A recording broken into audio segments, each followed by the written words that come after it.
gone to an Ivy League school, maybe I could have gotten some money that way.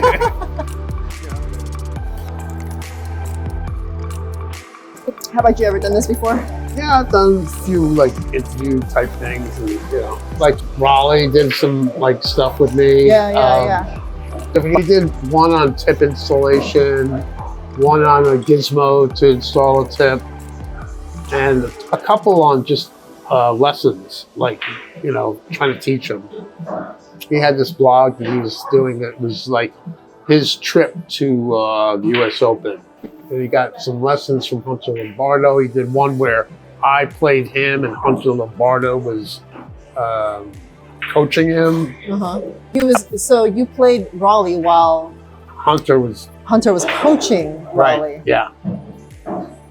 I haven't seen that one. There's a few up there, yeah. How did that go? Oh, I killed him. I told Hunter, I said, wait, I get to beat you and Raleigh at the same time? I'm really motivated.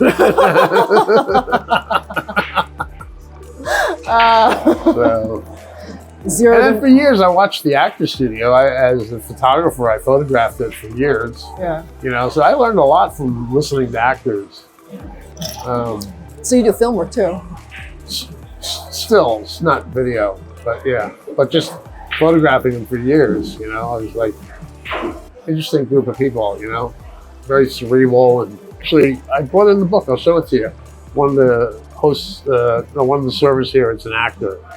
And I said, oh, I'll bring in my book and show it to you. All right, cool. Yeah. I really found your ideas about, like figuring out how to play women, or that the Great Depression story about like Paul's backgrounds, like really interesting also. Yeah. Well, I learned playing against women, playing against Jeanette Lee. Yeah. And exactly. And she, incredibly charismatic and flamboyant, and just, everybody, all the attention of the whole room is on her. Yeah. Right? And you're just ancillary. And you're playing her and you're trying to compete with this stage person, and it's just like, it's impossible. So added to the pressure of like, the machismo of a guy losing to a girl, it's like, no guy would like that, Oh yeah. So I always say Jasmine Ocean. Yeah. And Albin Ocean. Jasmine is 4 or 5 years older than Albin. Oh, I didn't know that. Jasmine was 18 and he was like 14. Yeah. And she was probably beating his brains in bad, for years. And I motivated him. So if you watch him, he's a statue. He's a stone. He's like, he is. There's no emotion in him at all, and I'm sure it came from that training, getting beat by his sister. It's only been the last 30 years that women have felt comfortable enough to go into a pool room at all. When I was a kid growing up, there were no women in the pool hall. Zero. My girlfriend in high school would come in there, and they thought I was pimping her out. They were like, "Oh, how much?" Oh my God! That's how bad it was. Yeah, that's pretty bad. So I mean, a woman going in there by herself wanting to go practice? No, would never happen. Going in with another girlfriend, forget about it. They're just looking for trouble. So. And it's only been 30 years, 40 years that women have now felt more comfortable because pool's image has changed a little bit. You train yourself to play women? Like, was Jeanette the person that... No. She just was like, she saw me and she wanted to play, and she liked beating guys. Yeah. And I would say that that's probably another flaw in most women's mentality when they come to play pool. It's like they think like, oh, I can go and beat guys, and they enjoy the fact that they can beat guys, and that's not really a good enough motivation to get better. It's just a motivation to beat guys, right? To prove something. Yeah, and so it's not about the game at that point. It's about yourself, and like you want to be able to, do that. We talked about this the last time as well. The idea of people trying to prove something, having a reason for shooting. What was your reason? I don't know. I just fell in love with it. Ah. I just was mesmerized. Yeah. How old were you when that started? I was like 14, and a bunch of us from school would go to the pool hall, manufacture a fake ID to get in because you had to be 16. Yeah. They knew, but I didn't care. Yeah. And we would start playing, and then some of the other players noticed some ability, and they start taking you under their wing a little bit, show you a few things. And having a twin brother we were very competitive, and when one of us got better, it was great motivation for you to get better. It was like high school, and a friend of mine was working in the pool hall, sweeping up, playing pool. He was 4 or 5 years older. And so we would go there in the morning and help him clean up, and then go to school, and then they would let us play for free after school because we had helped work. And they loved us there. They called us the Chipmunks. So. And this was where was this in New York? What was the name? 79th Street and Broadway, Guys and Dolls, Billiards on 79th. It's not there anymore. No. Yeah. How many pool tables did they have, and what kinds? They had all Brunswick, a couple of old-fashioned Brunswick billiard tables, 3-cushion billiard tables, 1 5x10 table, and the rest were all this size, 4.5 by 9. And there probably were like 40 tables. It's a big space. Tables. That's a lot. Yeah. Wow. There was no music. You could smoke. There was no drinking. There was no bar. There was no food.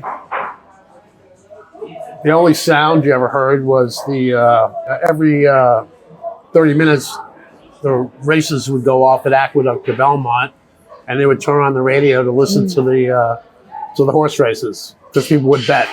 Wow, I see. And the room was filled with degenerates and bookies. A lot of gambling going on. Yeah. And that's how I learned to gamble, was betting against these guys that had all this money and didn't care. So when you were 14, you started playing. How quickly did you start gambling? Almost right away. Really? Oh, yeah. Wow. You had to. That was like, you didn't. I mean, when I played with my friends, it wasn't like that. But anybody else in the room, they all gambled. And you did. How did you do? I took my lumps, and I won some, lost some, but I learned how to suck it up and gamble. Yeah. What's one of the core principles of gambling and pool that you learned? Just stay focused. Gambling is different than like tournament play because gambling it's actually easier in some ways because tournament play, you get one shot. If you lose, you're knocked to the loser side, or then later if you lose again, you're out. Gambling, you can at least back then, the etiquette was if you lost, the guy could never quit while he was ahead. So if you had another barrel in your gun, you could go again. So you always took the stake money. You were playing for $100. You put it in the light. And then if he wins, you take the money and give it to him. And so he knows that there'll always be that money in the light. So you can't play broke. No, none of this like, oh, I don't have the money, I'll pay you back tomorrow. Right. Stuff. Yeah. No, that didn't happen. I see. Yeah. Wow. Do you feel like it made you a better player? In some ways, yes, absolutely. Because, I was delivering newspapers for $80 for like 10 hours of work. And, I would go there and I could lose that in like 20 minutes. So that's a lot of motivation. Yeah. So that's true. It certainly is. When do you feel like, how far into your pool career do you feel like you got good at gambling? Well, to be a good gambler, you have to be able to judge your opponent. And that's also part of gambling is, you know, you think you have a good chance to beat them. That's part of the skill as well, and not letting your ego get involved. So gambling and pool, when did you decide to, or how did the transition to pro happen? Well, it didn't really happen until much later in my life. Yeah. You know, because I went to school, I played in college, and just in tournaments and stuff like that. There was no gambling. I thought I could gamble my way through college, but nobody had any money, so it was a flaw in my plan. But I've been smarter, and I've gotten better grades in school and gone to an Ivy League school. Maybe I could have gotten some money that way. You know, everybody wants to work their way through college. I wanted to gamble my way through college, but it didn't. That plan didn't pan out. I see. So what ended up happening? So after college, I gotten quite good, but pool died. There was no pool, and you know, I got married. I had a full-time job. I didn't play pool at all for like 10 years. So all that work just went away. And if that had happened now, I never would have been a photographer. I would have just played pool all the time. In some ways, I was lucky. Yeah, I hear you. So it wasn't until, and then I worked for agencies, photo agencies for years. It wasn't until I ventured out on my own that I had the free time to go back and play pool. And one of the reasons why I got back into playing was because the lab I used, Color Edge, was right next door to Chelsea Billiards. And I was living up in Washington Heights at the time. And in the film days, you would shoot like 10 rolls of film, and you would bring the film in, and then you would say, all right, just cut off a piece of this roll or a piece of that roll and run it through the machine. But you had to wait like 3 hours for that to happen. So it wasn't worth it for me to go all the way home just to practically turn around and come back. So I just went right next door to Chelsea Billiards and started picking up a cue and playing. I see. And all those riffraff there, they saw me coming. And even after not playing for 10 years, I would play them all straight pool, and they still couldn't beat me because they just didn't know the game that well. They were all 9-ball players, and they're like, you know. So, and then this guy Ginky, I don't know if you ever heard of Ginky, was there, and he walks into the pool room and he says, "Oh, I hear you like to play straight pool." It erased the 75 points for $20 and the time. And I broke, and he ran 75 and out. And I took my house cue and I put it up on the wall, and I paid my money, I paid the time. I walked out the door, and I then started chasing my career as a pool player to chase Ginky, George Sansouci. And I chased him for about 10 years. Yeah. Wow. And he just kept getting better and better and better. And he kind of dragged me along with him, actually. And there's only a few occasions where I ever really beat him, you know. But I did manage to beat him in tournaments and gambling and stuff like that. So. He had a tournament, well, not his tournament. For Memorial tournament. I played last weekend, yeah. When did the Ginky Sansouci tournament start? A couple years after he passed away. Yeah, he was a victim of opioids, you know, so. May I ask how you did? Fifth, sixth. It was too long a day for me. We didn't finish until 3:30, 4 in the morning. And if I had kept going, I wouldn't have gotten out of there until 7 in the morning. Wow. So, you know, I sometimes wake up at 3:30 at 4 in the morning. I don't go to bed then. You know, I don't have that kind of stamina anymore. I see. So. So, what about your brother? What happened to did he kind of just drop out? He kind of goes back and forth, and every 10 years he picks up a cue and tries to play, but. So even after 10 years break, you still had it. Well, it took me a little while to get it back, you know, and that's when I really started analyzing the game and what's going on, because before that, I never thought about anything. People ask me how I did that, and I say, I don't know. I don't know how I did it. I willed it. You know, I didn't really know the physics and the geometry of everything that was going on. Like tangent line stuff. Everything. None of that. I didn't know tangent line. I didn't know that. Ghost ball. I didn't know. All that was like Greek. I didn't know that. So then when I came back, I started analyzing what's going on with the game. Did you have some help with that? No, not really. You just started thinking about it and figured it out on your own. Yeah. Wow, that's pretty impressive. Yeah. You didn't become pro after you came back to the game. Yeah. Is that how it happened? That's when I started breaking it down because my game had dropped pretty significantly, and actually when I was learning, I had developed probably a lot of bad habits. I'd still achieved a high level of the game, but I had like a Filipino style, like sidearm. Yeah. You know, and I would, and I had like a slip stroke where I would let go of the cue. And that's only because I watched guys that played like that. Nobody ever told me you should have your arms straight up and down, ever. You know, they didn't teach that. Do all these things improve your game? Because recently, I think it was the U.S. Open. There was a guy named Mohamed Sufi, and he's got a very, very chicken wing. Yeah, I saw that. Yeah, but he plays phenomenally. Right, but it's a question of consistency, right? Yeah. So he was playing great then, but maybe in a year he's not. And I mean, even if you watch like the great players like Efren. When Efren first came over, he was really very sidearm. And he changed his whole stroke. His arm is now straight up and down.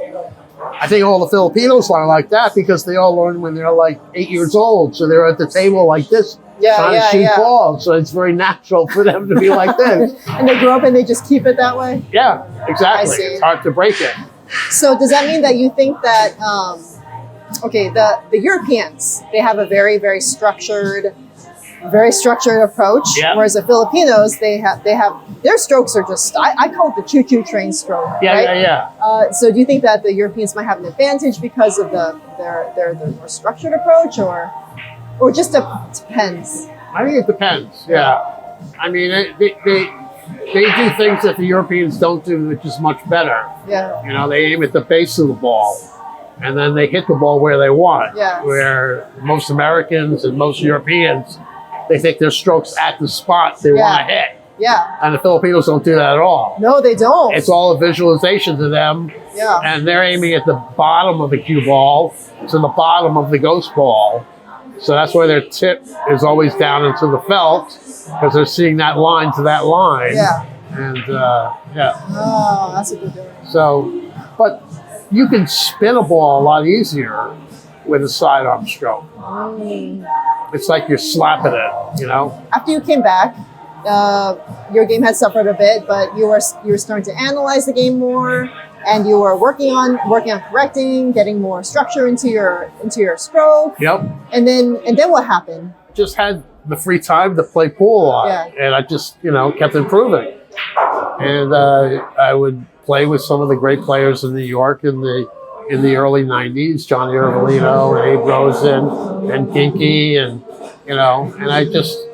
I got to a certain status at Amsterdam Billiards where they said, well, I think we're going to offer you celebrity status after maybe 5-6 years. So they started to sponsor me in tournaments and give me free table time and stuff like that. Amsterdam sponsors? Well, they used to, yeah. They used to? Yep. Wow, I that's a part of Amsterdam history I never knew. Yeah. Well, they would, if you played in a tournament and you had an entry fee of $250 and you got knocked out, they would reimburse you for the $250. If you cashed and you made your $250 back, they wouldn't. So okay. It was. They didn't pay for hotels and airfare, and maybe at some level they do. I don't know. Is that how 1996 your tri-state right? Yeah. So I was playing in the tournaments and trying to, and there was at the time there was the tri-state tour, And one of the prizes is if you were the leader of the tour after a year, the Tri-State paid your entry fee to get into a professional tournament in Las Vegas. And that's what I was telling you about, that I was playing Tony Robles in straight pool to 150 points. That happened that year as well? It was like 96, 97, something like that. Wow. That was a major comeback. Talk about comeback, by the way. Yeah, so and that got me that spot. So that was a pivotal point in my career because it was in front of like a sea of people, cinched me the spot to go to Vegas. And so I was like, oh, I'm on my way. Wow. Yeah. Was it stressful at all because now you're in this big tournament scene where you come from a gambling background, or did it feel very natural? When I got to Vegas, or yeah. No, I did terrible. I was very nervous. And but yeah, still, I got to go. Yeah. Do you remember who you played? That's okay. If you don't worry about it. I don't. I guess you don't remember your defeats as well as your victories. Were you still gambling at this time? Yeah. Yeah, and gambling I always felt was, actually later, I felt like was a crutch. Because I would listen to the Europeans talk about the game, and they don't gamble at all. Not most of them. Some of them do. I've heard, yeah. But they look at it as they're athletes, they're performers. They're like, gambling is just something that's like, kind of beneath them. They're like, no, that's the dark side of this. We don't need that. You don't see Michael Jordan going down to the local basketball court and gambling with some guy one-on-one, Maybe when he was a kid he did it, but he didn't do it anymore. So based on your accomplishments, you're a pretty well-rounded player. You won one pocket, 9 balls. Yeah, I love bowling. You played some snooker. Yeah. 3-cushion billiards. Yeah. You play 3-cushion as well? Yeah. Oh man, that game is. I tried that game. That game was hard. Yeah. Do you have a favorite? I think straight pool is the best game. Why? I think because it's like a snowball rolling down a hill. It just keeps getting bigger and bigger and bigger.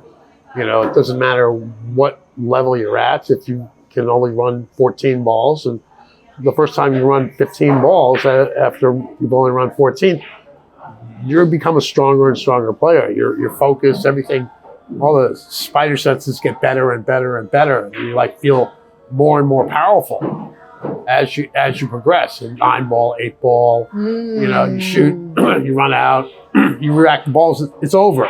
You start another game. Or straight pool, you just keep going. Feel more and more powerful as you play. If I'm playing and I'm running 60, 70 balls, I start feeling invincible. Like just give me a shot at anything and I can make it, right? And so you play 9 ball, and I don't ever get that feeling. Kind of like entering a flow state, right? Where you feel really powerful, and you feel that like you're just I know exactly what's going to happen, right? Yeah. I was trying to study how to get into a flow state last year. Breathing exercises, try to use meditation, try to force myself to calm down, which is doesn't work that way. How do you get into a state where you're just going? I don't think it's something that you can just snap your fingers and have it happen. Yeah. I think as you start to play, there's a moment where you feel super confident, and you're like, okay, I hit that pretty good, Let's see if I can just keep it up, And I think, and the trick is just to not be in the past and not be in the future. And just be in the moment, just like great acting. It's the same thing. Just right here, right now. What do I have to do to make that ball and put the cue ball where I want? That's all I'm thinking about. I'm not thinking about what happens tomorrow, or if I win, or if I lose, or whatever, or that guy is distracting me. That's ancillary stuff. So you have to be in the moment. And then when you're in that moment, then it all kind of comes together. When you ran those 132 balls, which is not your highest record, by the way. No, right? It's like 170 or something like that? Like 189. 189? Yeah. Wow. Did that happen before or after that match with Tony? After. After? After, yeah. Also straight pull. Yeah. Right? So when you're in that match with Tony, running 132, that is a massive comeback. Right? Like he only needs 15 more balls to win. What was going through your head? Nothing was going through my head. Just like make the balls. Yeah. You know, just keep going. You know, and I just, you know. Did you even realize that you won? Did you even know how many points you needed when you got it? Oh yeah. Oh yeah, you got the points to keep track of that stuff. I know. I see. Wow. Wow. What was Tony's? I remember the shot that he missed to give me the chance. What was it? In straight pull, there's a shot where if you leave a ball in the corner pocket, yeah, it makes it really easy to make it. Yeah. And you can obliterate the rack. Just because it's coming right off the rail. It's like hanging in the pocket. Yeah. And you have a little angle. And he hit it so hard that the cue ball hopped over the stack and missed it completely. And then we got into a safety battle because he played safe, I played safe. We got back and forth, and then I got my opening, and that's when I, took just off. Went lights out. Yeah. Wow. How about that 189? When did that happen? That was just playing some guy, and he was like, "Go ahead, keep going, see how many you make." We played for like 150 points, so I ran the 150, and he said, "Oh, keep going," That's the first time, we never did high runs. When I was learning, we matched up, and if you ask like Mike Zuglin what his high run is, he'll tell you 150 points. And he's like, no, all these guys are running hundreds and thousands. He's like, no, we only played to 150 points. That's all you could run. Yeah. Because after that, it's over. The guy you're playing is like, okay, let's go again. They've been sitting there watching you play for an hour. They're like, okay, let's go. Flip the coin. Dang. So. That's crazy. Was that also a gambling match? Yeah. So rarely would they ever say that. Well, when did you start realizing that, I need to figure out how to play women? Well, when I was playing Jeanette, and I'm just saying that she was the pinnacle of, the sexy woman that really wanted to give it to you, and embarrass the hell out of you. And she was beautiful, and everybody there was watching her. They didn't give a shit about what you were doing on the table. Even when she was sitting in the chair, they were all looking at her. Yeah. So that's kind of hard to fade. And, you want to be like, oh, now it's my turn. I'm going to go up there and show them how to do it, You want everyone's attention. It's like they're not even paying attention. So that was very humbling, So after playing her for years, I developed a thick skin against playing women for that. So. That was conscientious. You sounded very conscientious when you were telling me that, okay, I have to block everyone out and just focus on what I'm doing. Yeah. Took a few years, huh? Yeah. Well, to own that skill. Yeah. To a degree. And that taught me about playing too, as well. It wasn't just women. Everybody has those people they play, and they just, for whatever reason, they have their number. They just play bad against them, and that's all about, you're making it about them rather than about yourself. It's one of the few games where you can truly, when you're at the table, you should be making it all about you. Yeah. It's all about you. It's not about anything else. Absolutely. It's not about the opponent. So what would you tell someone who has this issue, trying to block out, if they're male or female, or they're playing someone who's really rude, or what would you tell them? We all have our demons, we have to deal with. And that's just one of yours that you have to deal with, I had guys that I played for years, and they would always get my goat.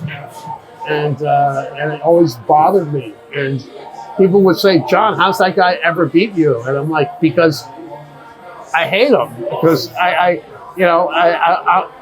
wasn't playing against myself. I was playing him. And as soon as I realized that stop playing him and just play yourself, he never beat me again. Easier said than done, yeah. Well, we're humans, you know, we have emotions, yeah. You know, and like, you know, all these people that say, oh, I hate that guy, you know, I'm like, it's like, you're stepping out of yourself. You're not, you know.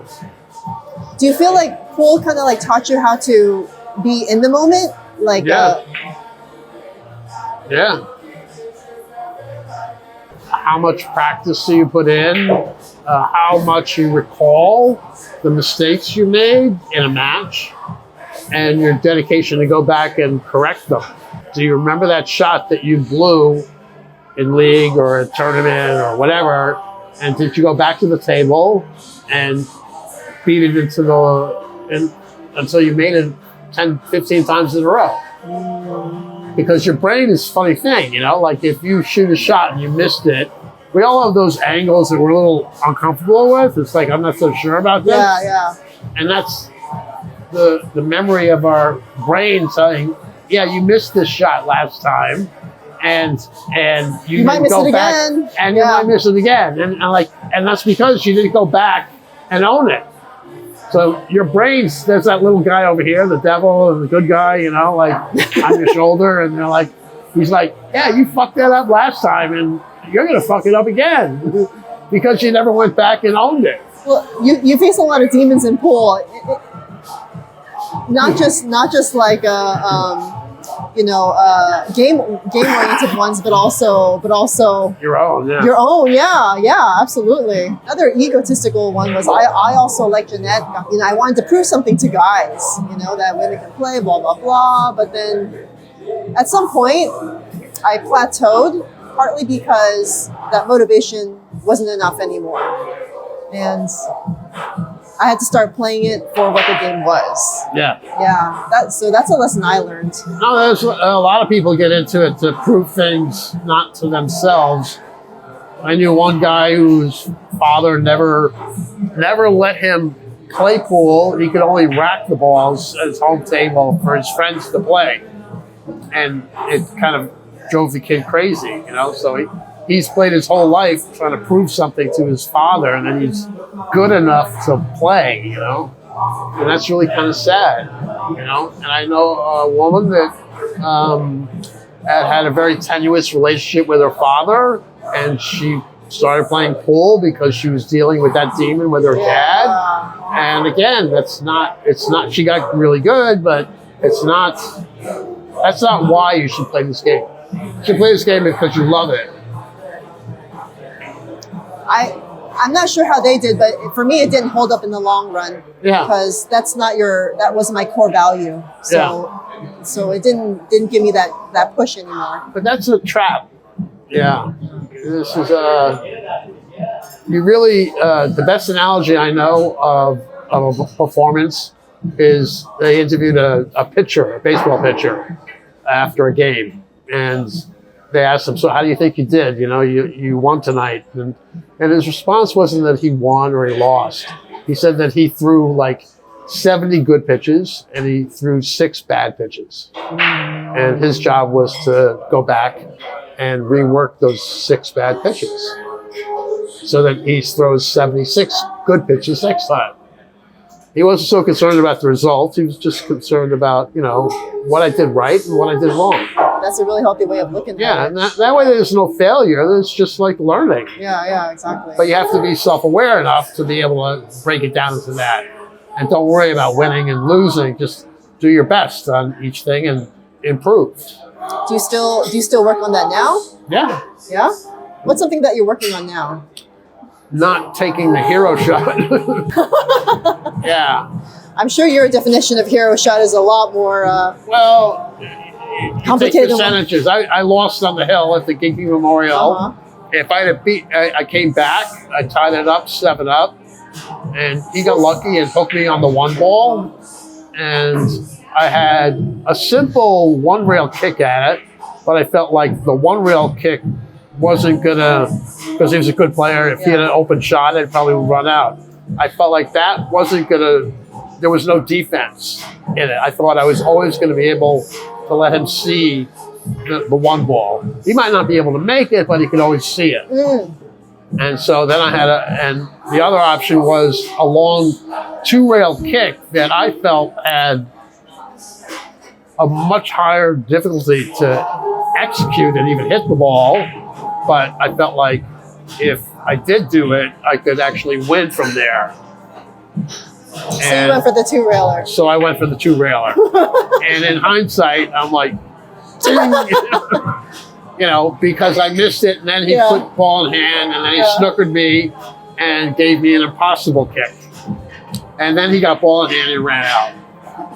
So I gotta learn to not try and do too much, you know, less, you know. Wow. Well, it's a relief to hear that you have those struggles too, even at your level. Of course, everybody does. And I went back the next day and I tried the two-rail kick, and it took me about 10 tries to execute it the way I wanted to. And the other way I would have hit it, at least I would have hit the ball 10 out of 10 times. Yeah. So I proved myself wrong. It's easy to let your ego think you're better than. Well, you get carried away by the moment, you know, and you're like, oh, I just want to stick it to him. Yeah. You know?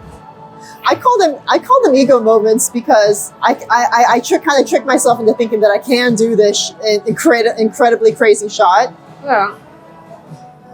I think the more aggressive you are, the better you are. And I think the more aggressive you play, I mean, if it's 50-50 and you play the aggressive one, or even 60-40 against you and you play the aggressive thing, I don't think that's wrong. If you're feeling it. Even if the 40 is the aggressive choice. If you're feeling it and you like it, I think you should be more aggressive than always the passive. Because it's a little bit more of a belief system that, oh wait, I can overcome this. I can do this. I know what the percentages are, but I think I can do it. So that self-consciousness and self-confidence is important. And of course you're gonna fall on your face sometimes, but so what? But you have to pick yourself up and just keep going. Yeah, absolutely. Gosh, I can't really think of much else I want to talk about. I feel like we've covered a lot. Yeah. Okay. If you're not doing anything now, do you have time for a lesson? Yeah, well, if you're busy. I should do this guy's tip. Yeah, do it. And then we'll do it. Okay. Sounds good. Next up, Judge Sansouci against Efren Reyes. We can hear from Sansouci right now. Oh, I'd like to do a little bit better, but to be honest with you, just being invited to this event, winning and losing really didn't matter. I have another tough match coming up against Efren Reyes, but he and I always enjoy playing against each other, so it's okay.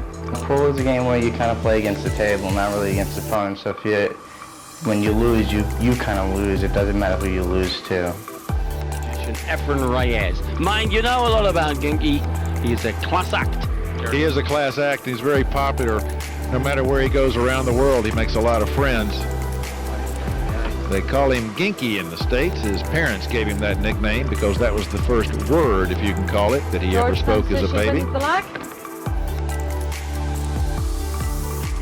Find your opponent. That will be being looked into, I'm sure, as George clatters the pack and gets a shot. Ball is a little bit too close to the rail to mess with that. But a carom is certainly in the works. And get an early strike against the maestro. He's made it.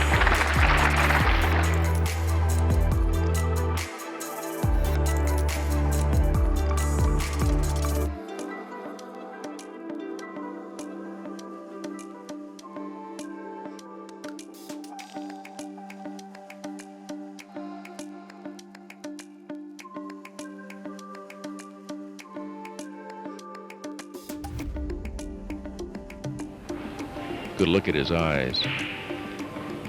He'll look at the object ball as he strokes, and he's bobbled that one out, but that was again a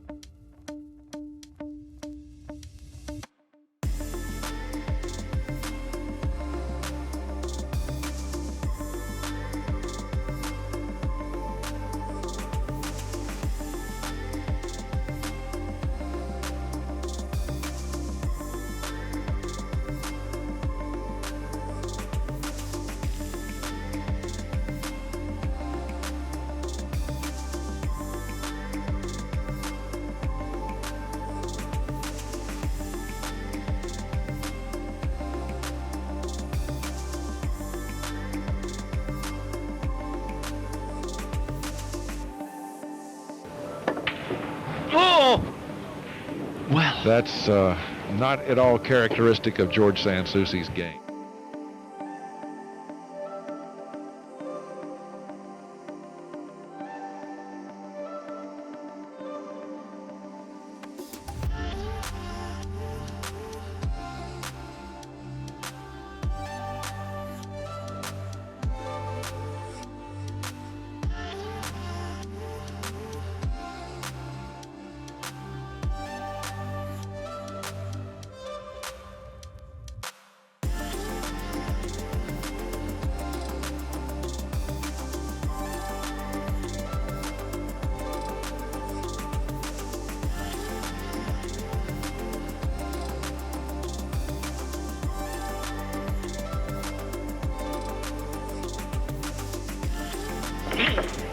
He overcut it.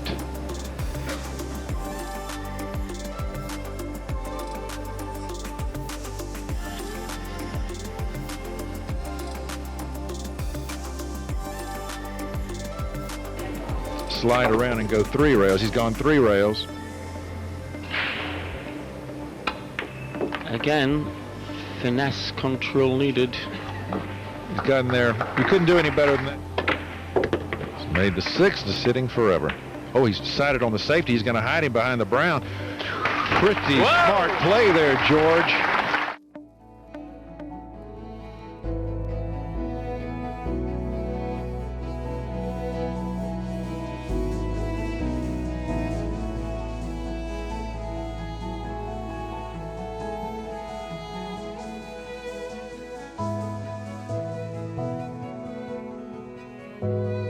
For an easy pot of the 9, and George prepares for the handshake.